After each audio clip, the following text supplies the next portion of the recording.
Bendiciones, queridos hermanos, amigos.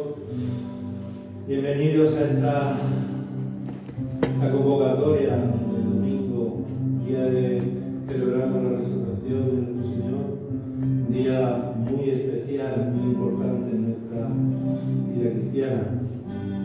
Queremos celebrarlo como bien se merece, y con gozo, con alegría, y en medio de esta fiesta que tenemos, pues nosotros como siempre nos lo celebramos con la misma intensidad, con el mismo cariño, el triunfo de Cristo sobre el pecado, sobre la muerte.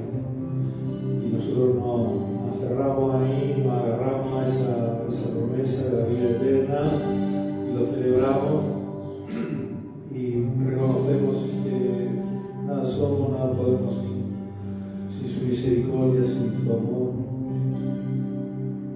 Queremos, Señor, darte la gracia por haber tenido esa iniciativa, esa búsqueda por tu gente, por tu pueblo. Le diste por nosotros, y el amor que ese no hay otro. Queremos compartir unos cánticos con ellos que vamos a hacer ahora, fuente de vida. Nada podemos sin ti, Señor, lo declaramos. Tenemos la esperanza, tenemos las promesas, nos aferramos a ellas. Y reconocemos que tú nos das la alegría, nos das el consuelo, la paz, la sanidad, tantas y tantas. Plasmado de ti, no soy nada, alejado de ti, muero. Si tú no estás en mí, yo desespero. Pierdo la esperanza, muero. ¿Cómo voy a alejarme de ti, fuente de vida? Si tú me diste la alegría, ¿cómo voy a separarme de ti, mi Dios y mi vida? Si solo tú tienes palabras de vida. Separado de ti, no soy nada. Alejado de ti, muero. Si tú no estás en mí, yo desespero. Pierdo la esperanza, muero. ¿Cómo voy a alejarme de ti, fuente de vida? Si tú me diste la alegría, ¿cómo voy a separarme de ti, mi Dios y mi vida? Si solo tú tienes palabras de vida.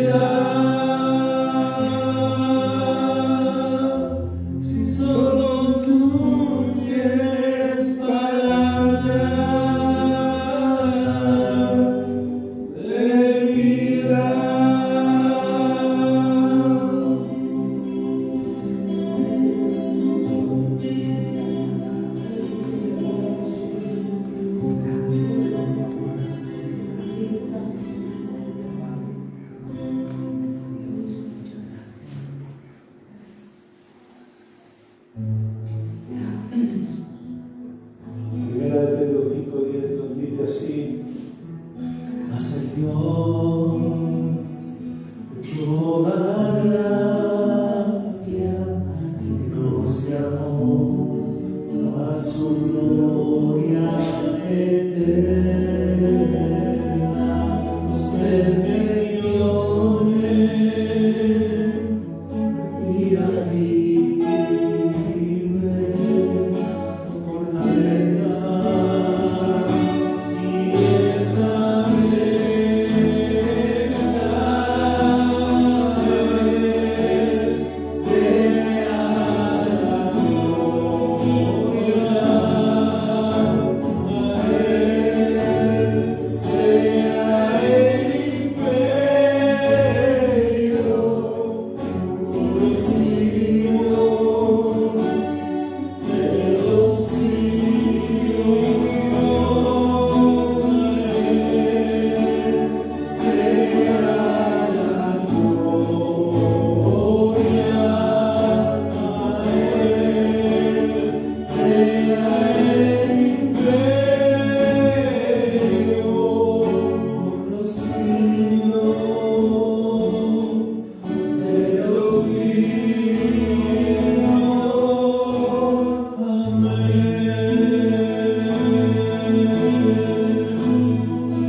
Cuán grande, adoramos Dios, grande poderoso Rey. Gracias por tu presencia, Señor. Gracias por tu Digno de la presencia, adoración, Señor. Señor, Espíritu Santo de Dios. Oh, bendito eres, Señor, bendito eres, Padre. Cuán grande, Señor. Cuán grande. Señor, aleluya, cuán grande eres, Dios. Grande eres, Señor, poderoso. Cuán grande es. Viva nuestras voces, viva nuestras voces, Señor, te exaltamos. No se guarde y bendiga, que extienda su amor y te muestre amor. Dios te mire con agrado y te dé paz. Dios te guarde y bendiga, que extienda su amor y te muestre favor. Dios te mire con agrado y te dé paz.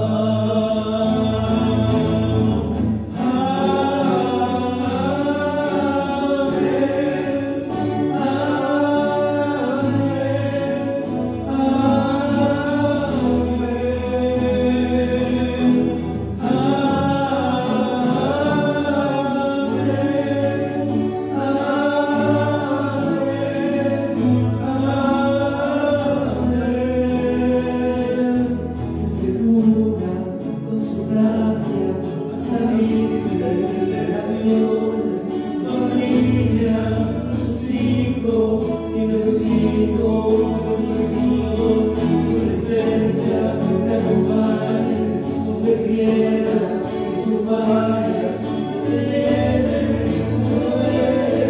contigo de mañana y de noche, en entrada y salida, de llanto y alegría,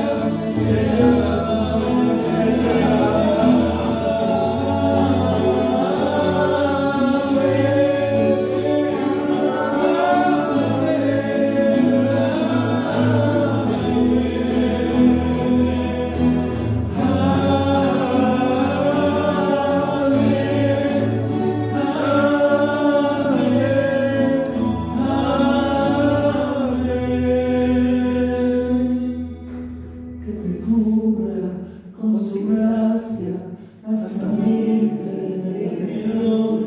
tu familia y tus hijos y los hijos de tus hijos, su presencia te acompañe donde quiera que vaya, te lleve, te rodee, va contigo,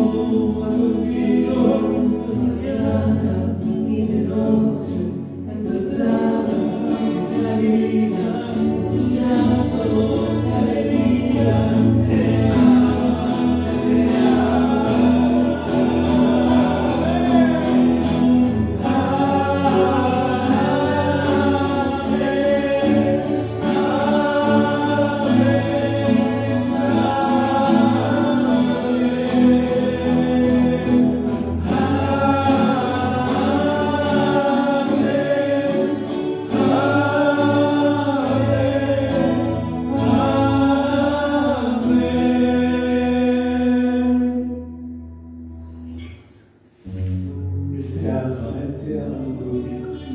Él te ama, Él te cubre con su gracia, Él te guarda, Él te bendice, Él te mira con favor, mira con agrado y te da paz.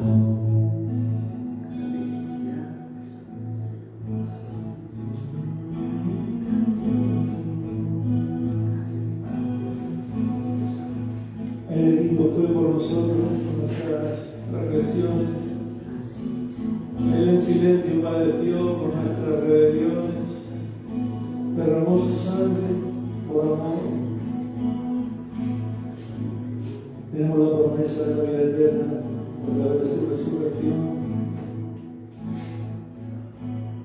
Siempre en forma de Dios, vive toda la creación, el cielo se vistió,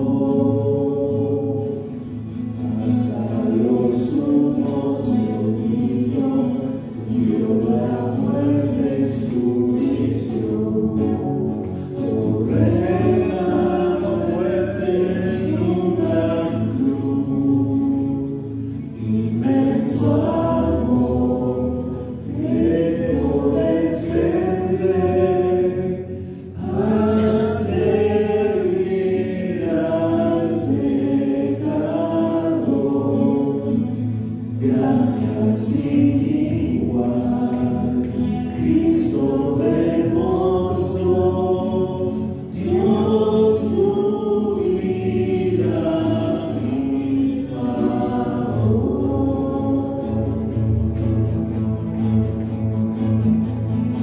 Por ella mismamente crió en Cristo, hace un cielo para tu gloria. Tomaré mi cruz de seguir Jesús, hace un cielo para tu gloria.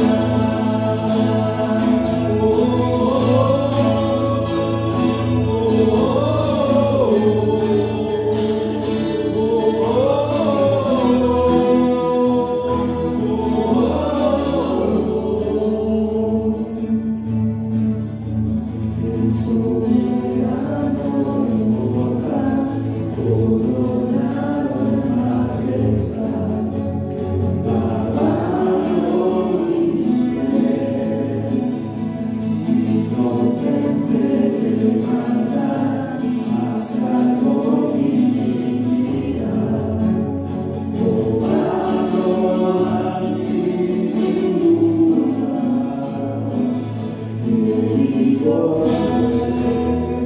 por mi transgresión, de silencio padeció,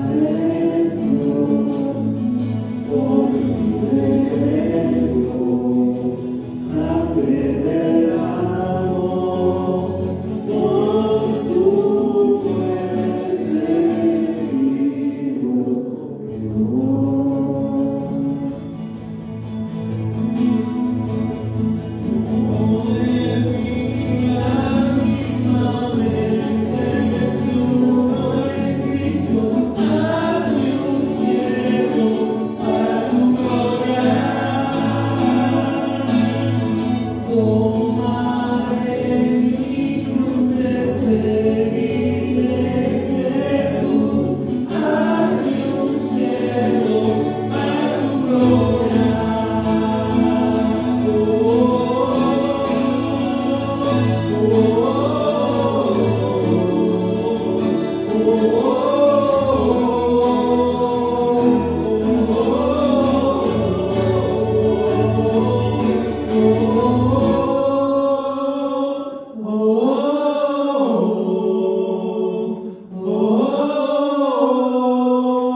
La tierra está llena de la misericordia del Señor. Jesús. palabra fueron hechos los cielos, las aguas del mar. Aclamad al Señor con los instrumentos. Aclamad al Señor con júbilo. Aclamad al Señor con los instrumentos. Cantadle un cántico nuevo, un cántico nuevo. Te dedicamos, Señor, a ti, este día especial. La tierra está llena de la misericordia del Señor.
Gloria al Señor. Amén.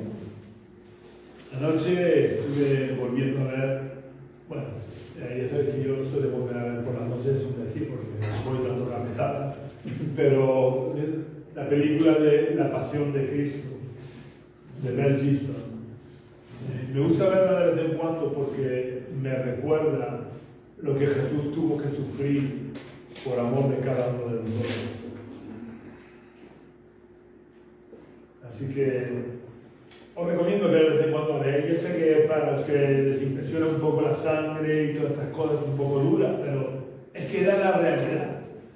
Ahí de zona un pequeño, para mí, entender, un pequeño fallo, y es que cuando se ve a Jesús y a los dos que crucifican con Jesús, hay una gran diferencia entre Jesús y los otros dos, y realmente no había diferencia. Es decir, a Jesús no le hicieron un martirio especial, él era un reo más, ¿vale? Y los demás debían de haber ido flagelados como Jesús en la película, y también durante el camino Jesús no llevó literalmente su cruz como se ve en la película, probablemente llevaba el travesaño como los otros dos que se ven en la película. Es decir, no entiendo por qué Mel Gibson hace esa diferencia, porque dice que se basó la película en estudios sobre cómo actuaban los romanos, y entonces o actuaban de una manera o actuaban de la otra, pero no de las dos, ¿vale?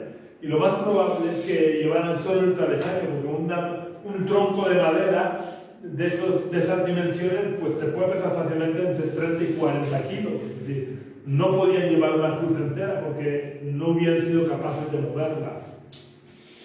Dicho esto, os recomiendo que la veáis de vez en cuando para recordar lo que el Señor hizo por nosotros, y no pedir que también facilitarse con Anaí y Ana para ir a la escuela dominical.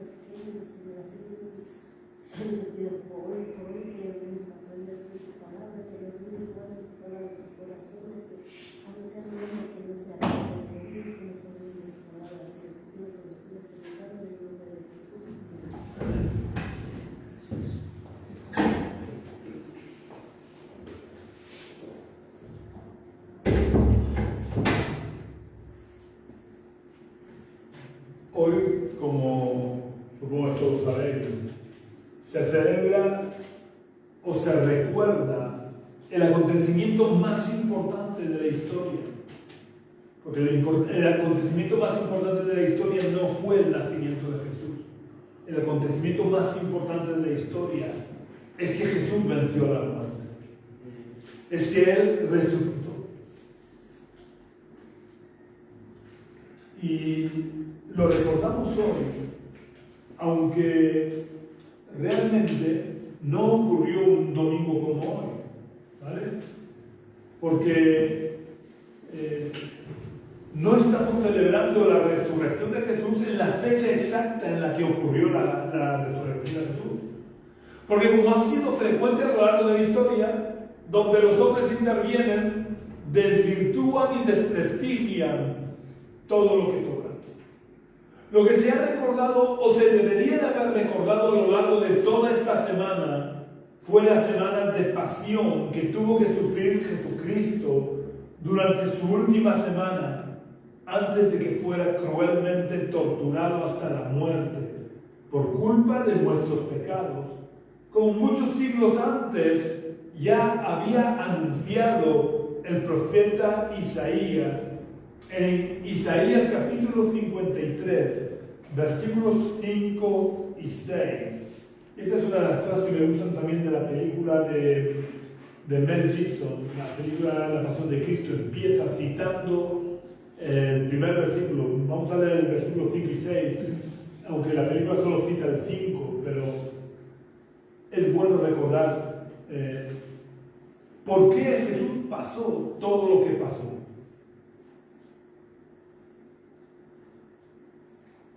En Isaías 53, versículos 5 y 6 dice: mas él herido fue por nuestras rebeliones, molido por nuestros pecados, por darnos la paz, cayó sobre él el castigo y por sus llagas fuimos nosotros curados. Todos nosotros nos descarriamos como ovejas, cada cual se apartó por su camino, mas Jehová cargó en él el pecado de todos nosotros. Pero, ¿cuándo ocurrió lo que el profeta relata?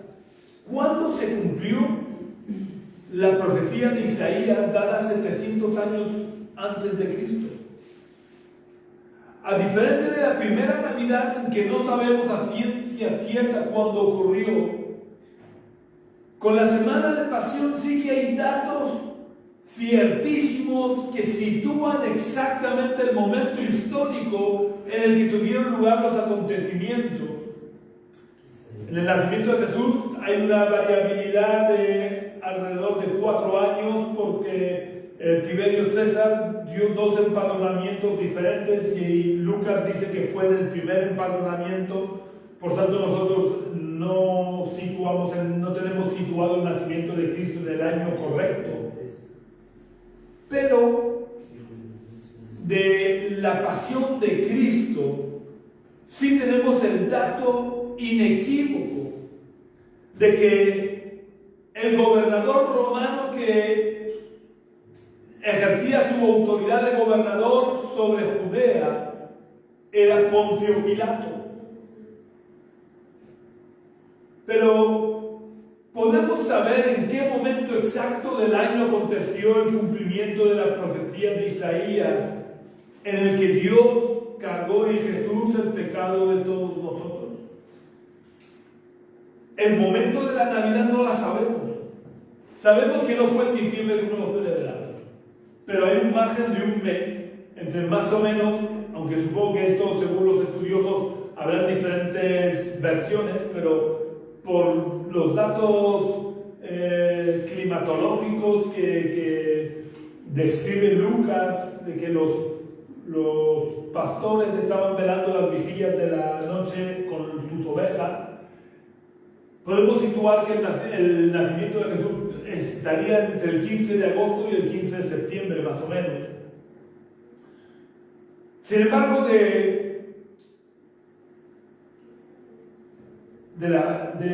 el momento en el año en el que tuvo lugar la Pascua, la semana de pasión y muerte, tortura, resurrección de Jesús, sí tenemos un dato histórico que hace que podamos saber el momento exacto del año en el que tuvo lugar.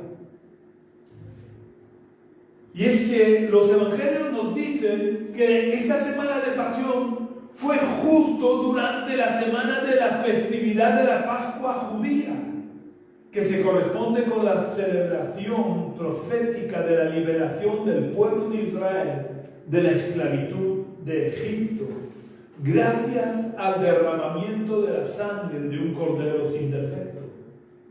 En esta última Pascua celebrada por Jesús, Jesús fue el sacrificado como ese cordero sin defecto por cuyo derramamiento de sangre nosotros experimentamos la liberación de nuestra esclavitud del pecado. Es decir, tenemos la certeza de que Jesús sufrió la tortura, la muerte en la cruz y la resurrección durante la festividad de la Pascua judía. Por tanto, ¿cuándo deberíamos de celebrar la semana de pasión de Jesús? Creo que no es muy difícil establecer la relación. Si mientras se celebraba la Pascua judía, Jesús fue apresado, juzgado, torturado, asesinado y resucitó, pues lógicamente la celebración de la semana de pasión de Jesús debería de ser durante la celebración de la Pascua judía. Sin embargo, en este año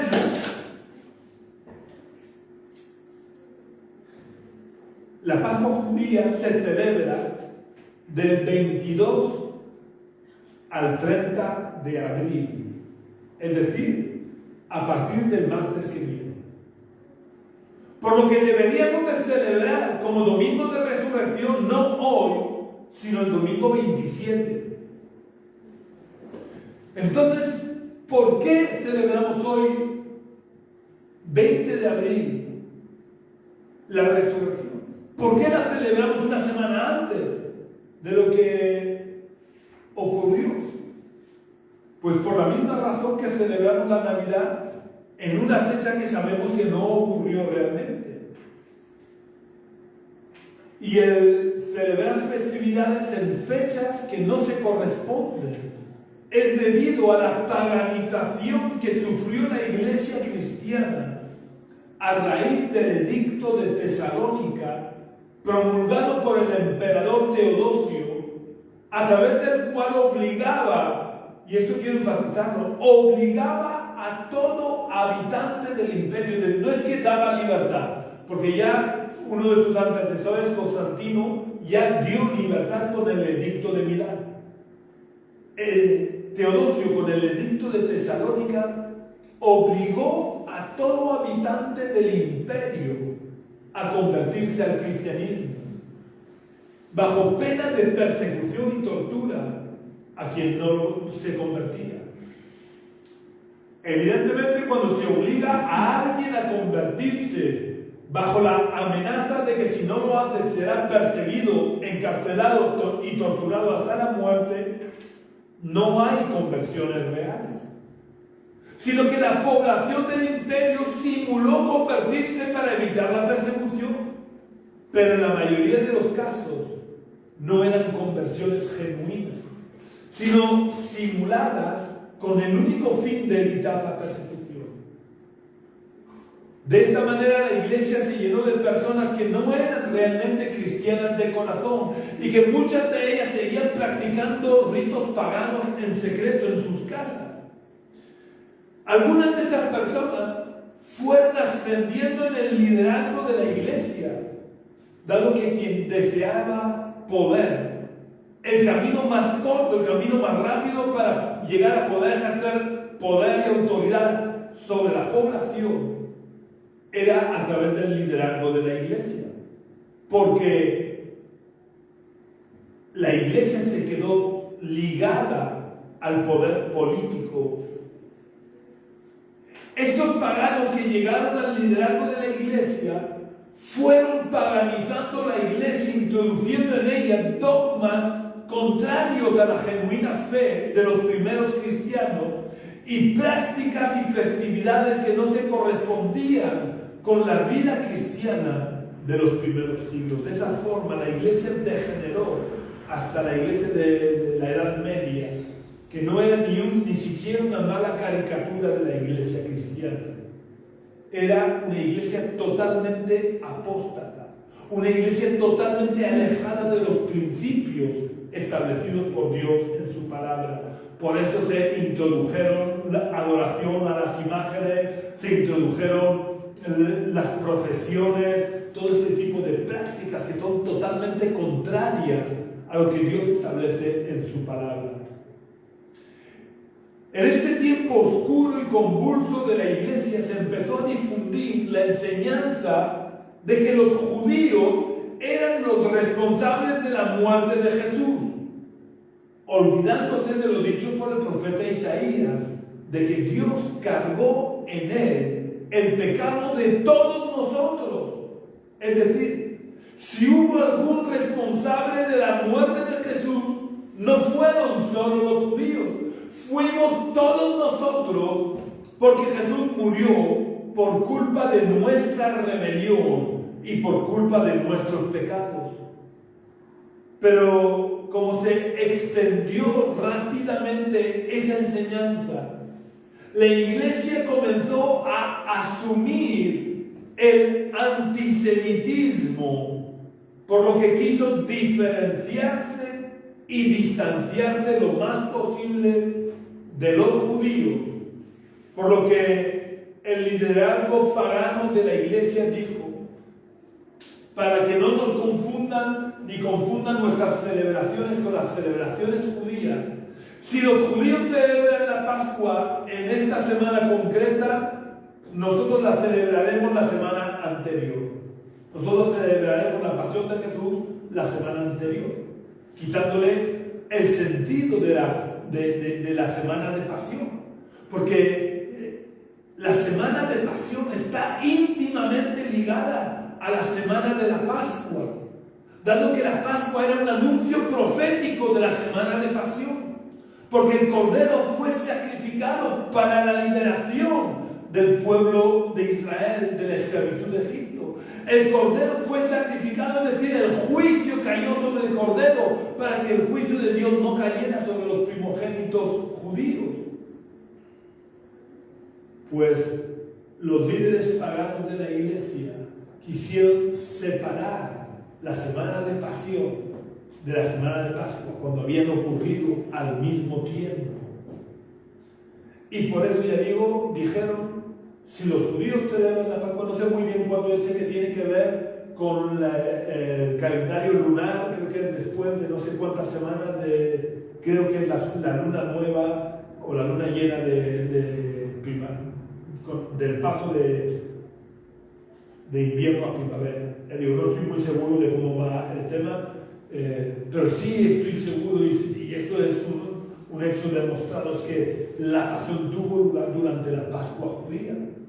Por tanto, deberíamos de celebrar o recordar la semana de pasión durante la festividad judía de la Pascua.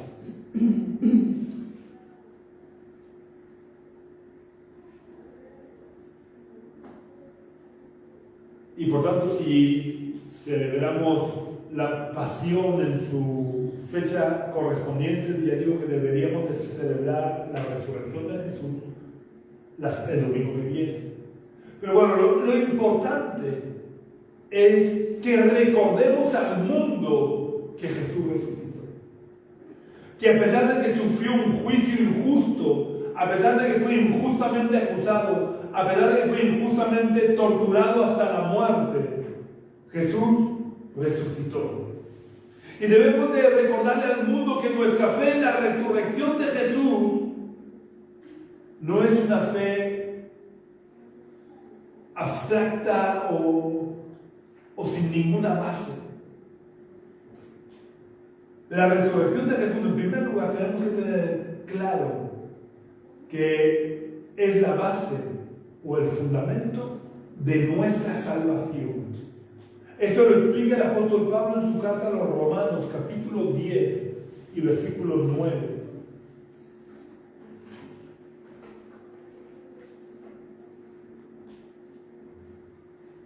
En Romanos capítulo 10, versículo 9, Pablo dice: si confiesas con tu boca que Jesús es el Señor y crees en tu corazón que Dios lo levantó de entre los muertos, serás salvo. Vemos como hay dos requisitos imprescindibles para que podamos experimentar la salvación. Hay dos requisitos necesarios para que podamos disfrutar de los beneficios del regalo de la salvación que Dios nos ofrece. El primero es el de confesar con nuestra boca que Jesús es el Señor, y no el Señor en sentido abstracto, es el Señor de nuestra vida. Y el segundo es que debemos de creer en nuestro corazón que Dios lo levantó de los muertos. Es decir, tenemos que creer en nuestro corazón que la resurrección del cuerpo de Jesús, ¿vale?, que no fue una resurrección espiritual. De hecho, el Espíritu de Jesús no murió, como no muere tampoco nuestro espíritu, nuestra alma y nuestro espíritu. Cuando nuestro cuerpo muere, el alma y el espíritu ya se van al lugar donde tienen que ir.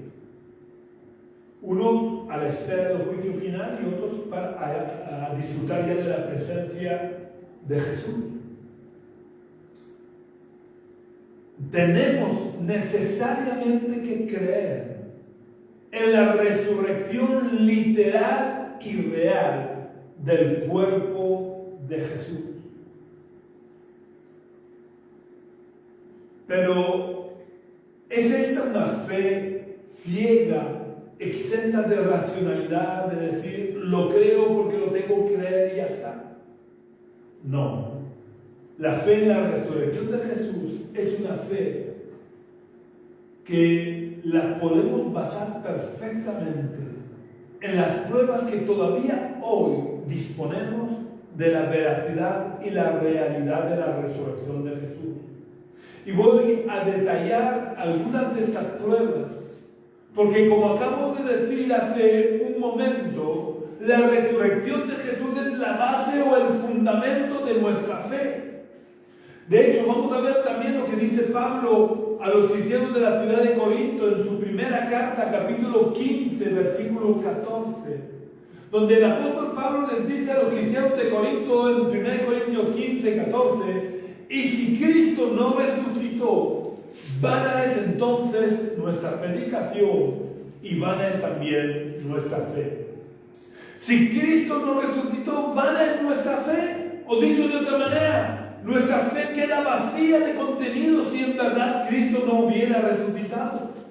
Por eso espero que cuando termine el mensaje hoy, todos los que estáis aquí, todos los que me escucháis por internet, os quede bien claro que el hecho de la resurrección de Jesús, si no fuera por la cuestión religiosa, sería un hecho admitido y asumido como cierto por toda la sociedad.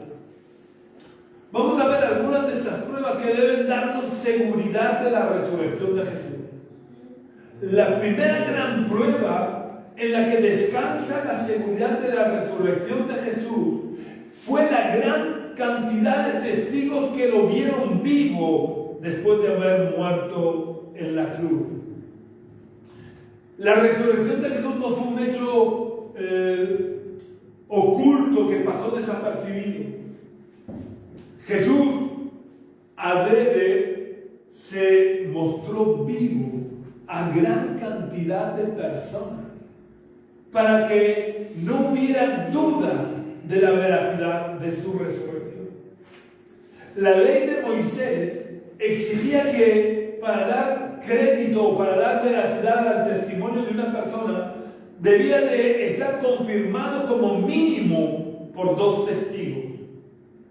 Incluso en la actualidad en los juicios, el peso de una evidencia se ve reforzada por la cantidad de testigos que den testimonio de lo ocurrido, evidentemente de testigos fiables que den testimonio de lo ocurrido. Pues la resurrección de Jesús, desde luego, no tuvo lugar, como os acabo de decir, en un lugar oculto, ya que se apareció en primer lugar a un grupo de mujeres, cuando el primer día de la semana, es decir, el domingo, fueron al sepulcro y lo hallaron vacío. Después, Jesús se apareció a 2 discípulos que iban camino de la aldea cercana a Jerusalén llamada Emaús. Después se apareció 2 veces a todos los discípulos reunidos en el aposento alto en Jerusalén. Y aunque no es el mismo momento, pero tengamos en cuenta que el día de Pentecostés habían 120 personas reunidas en el aposento alto.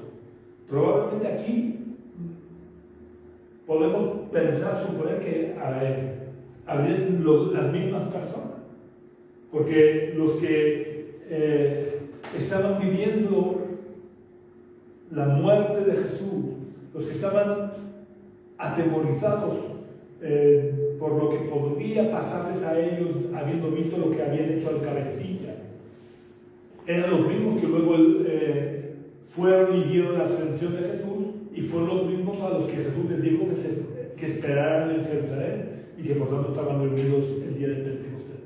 Pero como mínimo estaban habían 10, los 10 apóstoles, porque faltaba, la primera vez faltaba Tomás. Pero después, la segunda vez que se aparece en medio de los reunidos en el aposento alto, estaba ya Tomás también, luego 11.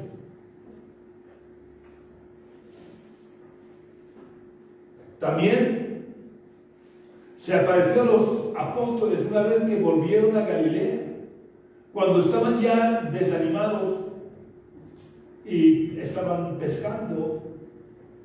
Jesús se les aparece en la orilla y les dice que vayan a cenar, y es cuando tiene la conversación con Pedro, que le pregunta: Pedro, ¿me amas? Después Jesús se apareció a Esteban, poco antes de morir en el martirio, cuando estaba ya siendo apedreado y ya le faltaba poco para morir. Él vio el cielo abierto y vio a Jesús sentado a la diestra del Padre. También Jesús se apareció después a Saulo, luego conocido como Pablo, cuando iba camino de Damasco. Pero esto no es todo. Vamos a ver lo que dice Pablo cuando le escribe acerca de la resurrección de Jesús en 1 Corintios 15. Vamos a leer ahora lo que dice en el versículo 6.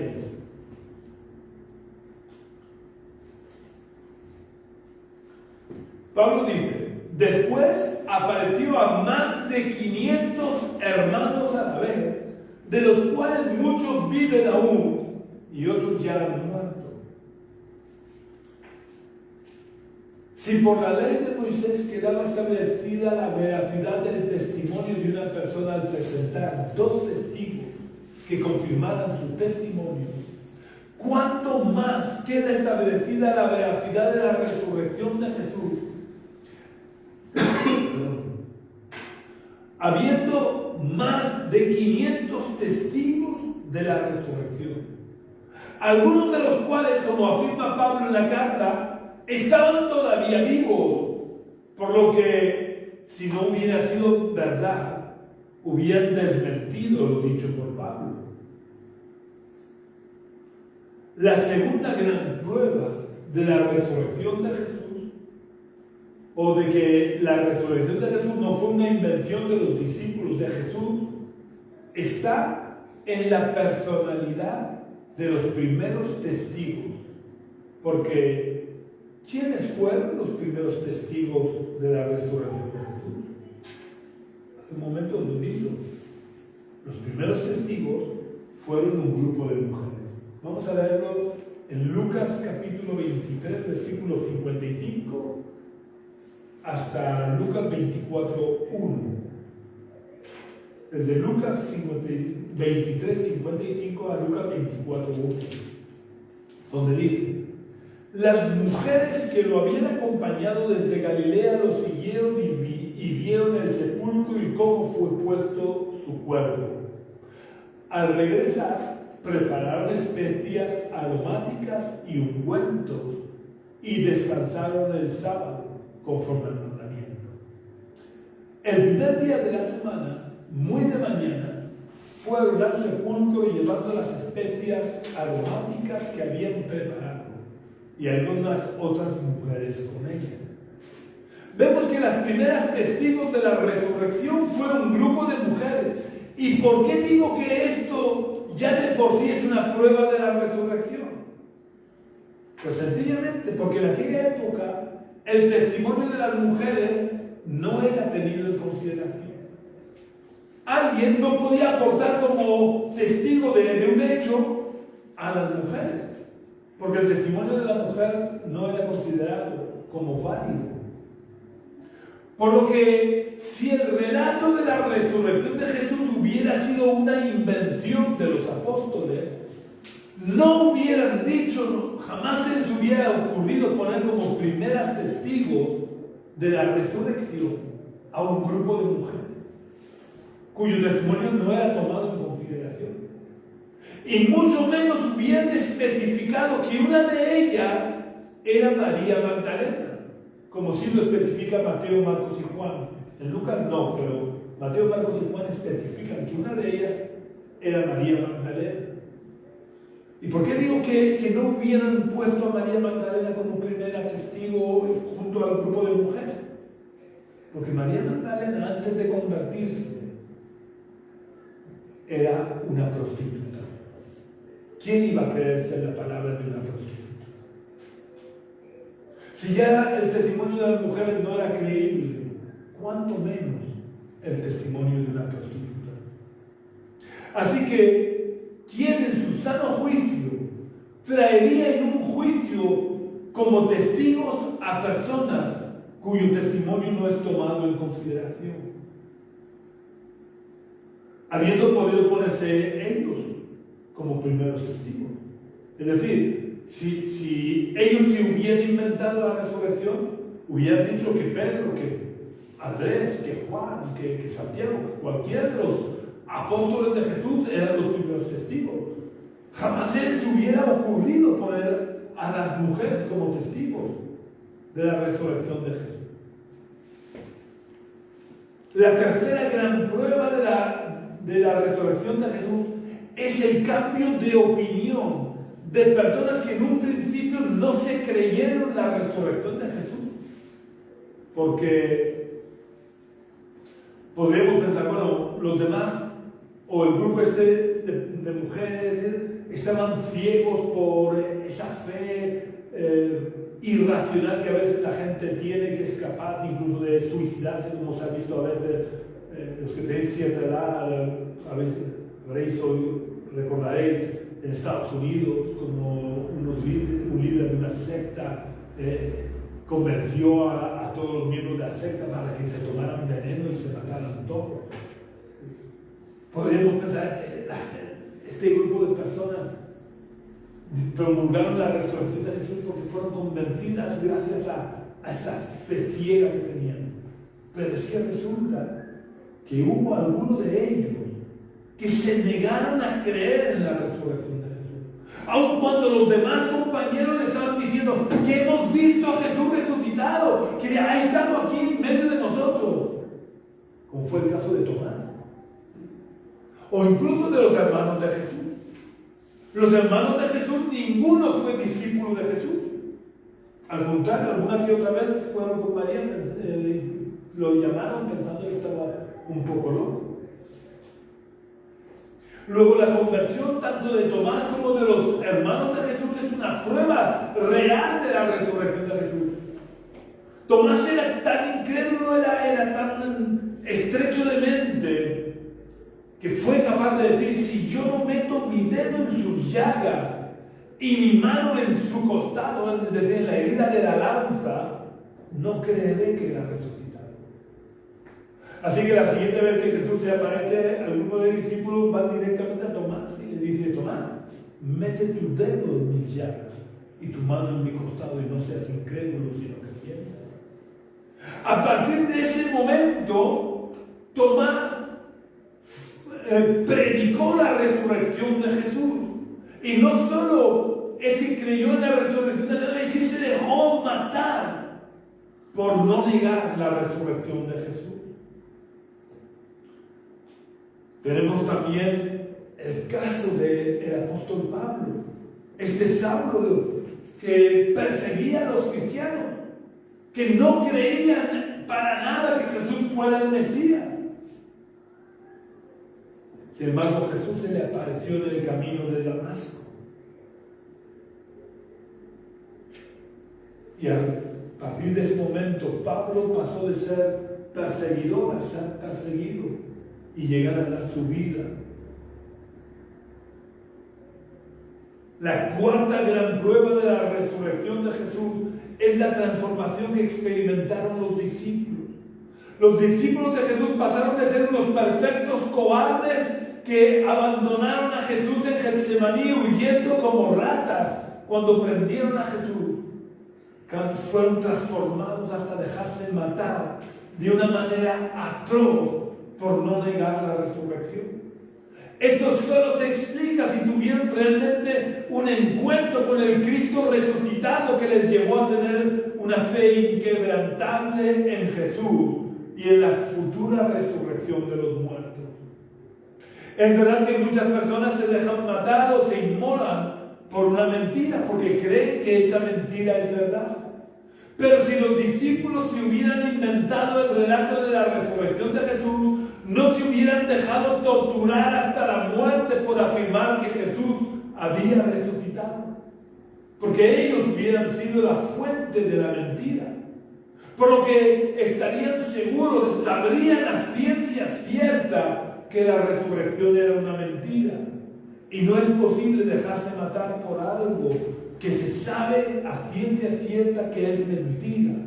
Porque los seres humanos nos podemos dejar matar por una mentira que creemos que es verdad, pero nunca por una mentira que sabemos que es mentira. La quinta prueba de la resurrección de Jesús es la tumba vacía de Cristo. No existe ninguna explicación posible ni razonable de que la tumba de Jesús estuviera vacía, a no ser por el hecho de la resurrección. La veracidad de la tumba vacía es algo incuestionable, dado que los discípulos empezaron a predicar la resurrección de Jesús en Jerusalén, donde había sido crucificado y enterrado o metido en el sepulcro, por lo que cualquier persona podía ir a la tumba para comprobar si era verdad que la tumba estaba vacía. Y como he dicho antes, no existe ninguna explicación posible ni razonable de que la tumba de Jesús estuviera vacía, a no ser por el hecho de la resurrección. Porque los discípulos, como acabamos de ver, no pudieron robar el cuerpo, porque se dejaron torturar hasta la muerte por anunciar la resurrección de Jesús. Y la otra posible explicación de la tumba vacía es más difícil de creer que creer en la propia resurrección. Porque la otra explicación que dan a la tumba vacía es que dicen que Jesús sufrió un desvanecimiento, un desmayo estando en la cruz, lo dieron por muerto, entonces lo bajaron de la cruz, lo metieron en el sepulcro, y estando esos 3 días en el sepulcro metido, él se mejoró lo suficiente y salió por sus propios medios de la tumba. Pero para creer esto hace falta más fe que para creer en la resurrección.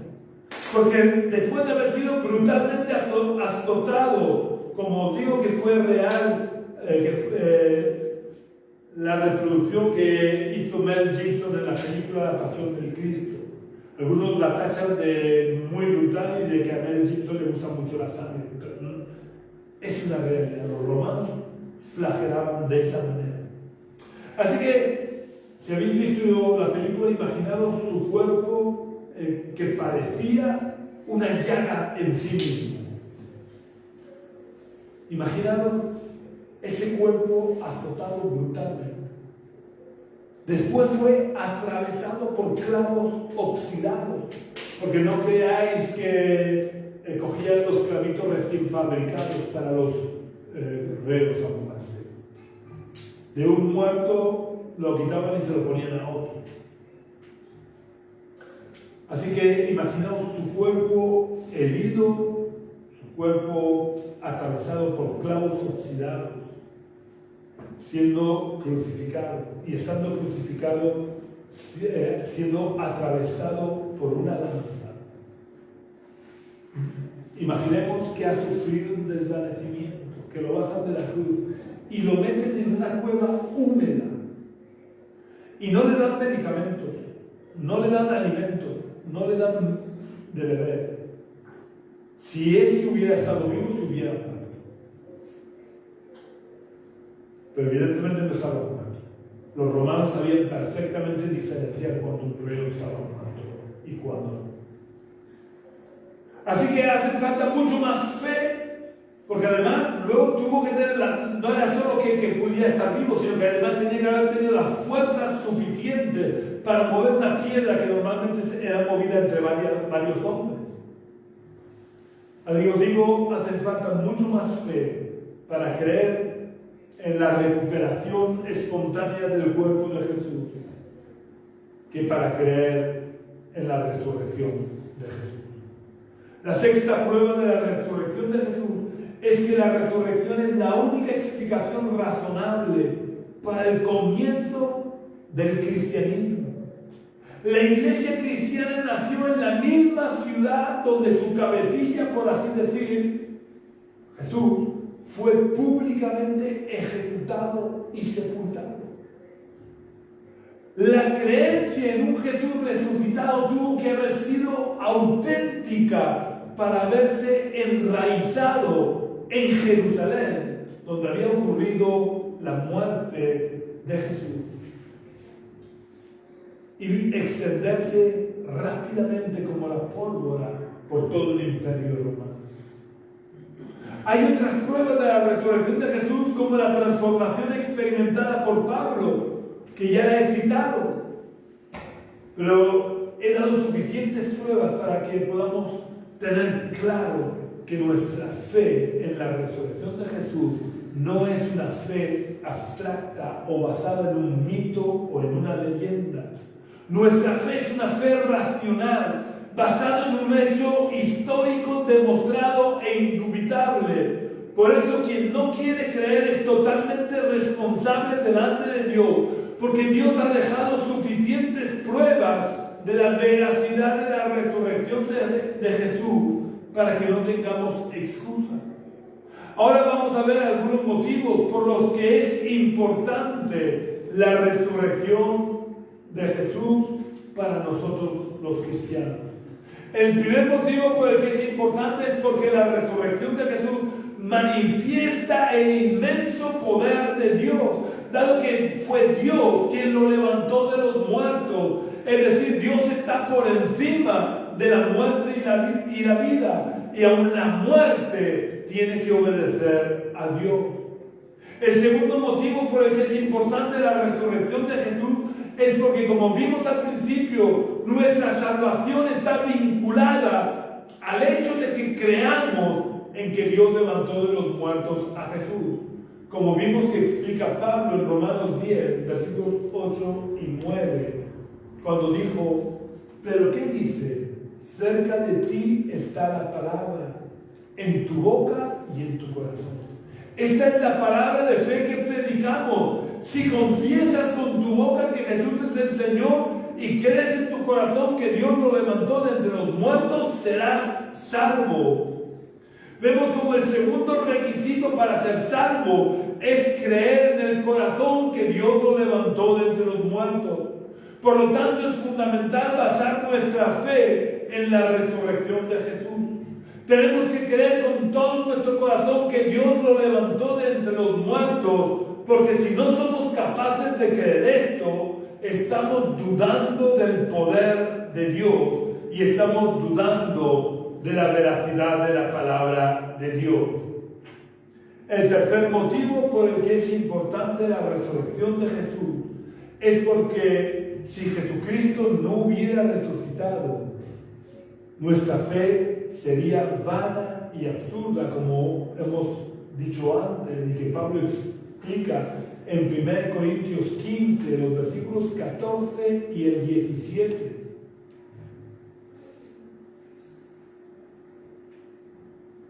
En el versículo 14, Pablo dice: y si Cristo no resucitó, vana es entonces nuestra predicación y vana es también nuestra fe. Y el versículo 17 dice: si Cristo no resucitó, vuestra fe es vana, aún estáis en vuestros pecados. Voy a leeros estos dos versículos en la traducción de la Biblia, la palabra, que creo que queda un poquito más claro el significado de estos dos versículos. La traducción de la Biblia, la palabra, dice, en 1 Corintios 15, 14, dice: y si Cristo no ha resucitado, tanto nuestro anuncio como vuestra fe carecen de sentido. Y en 1 Corintios 15, 17 dice: y si Cristo no ha resucitado, vuestra fe carece de valor y aún seguís hundidos en el pecado. Pablo lo deja muy claro que si Cristo no hubiera resucitado, nuestra fe sería vana, es decir, sería inútil, carecería de sentido y carecería de valor, porque ¿de qué serviría creer en un Cristo muerto? ¿De qué serviría creer en un Dios que no hubiera sido capaz de resucitar a su Hijo eterno? Realmente, si la resurrección no hubiera tenido lugar, seguiríamos hundidos en nuestros pecados. o por lo menos en la consecuencia de nuestros pecados.